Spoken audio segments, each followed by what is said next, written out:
জয়কালের ক্ষয় নাই, মরণকালের ঔষধ নয়। ডেফিনেটলি 11 জুলাই দেখা হচ্ছে আপনাদের সাথে। আমাদের এই নাম যেন কি, রকি মানে আমাদের ট্রেন্ডিং group- সাপোর্ট গ্রুপ।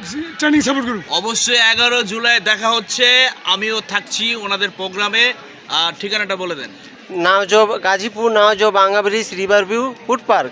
তো এখানে সেলিব্রিটি হিসেবে আমার বাইকে দাওয়াত দিলাম, এবং নিশ্চয়ই। লাইলা আপু, আমাদের সাথী আপু, জুলিয়াপু, রানা বাপি ভাই, মিস লিটন ভাই, অনেক বড় বড় তারকারা আছে। আপনারা কিন্তু আসবেন। এই যে সবাই এই যে আসতেছে, ম্যাডাম আমরা আসতেছে। আসতেছি, আপনারা সবাই আসবেন আর দ্রুত রেজিস্ট্রেশন করে ফেলেন, সময় খুব অল্প। তো 550 টাকা এন্ট্রি ফিস। 0187 ভাই কিছু বলবে? আর রেজিস্ট্রেশন এখনই করেন, না হলে কিন্তু নাম আমার টাটা। আমি মার্বেল দিয়ে করে দেবো সপ্তাহের চিয়ান্দি। ফুটা। ওকে মামু।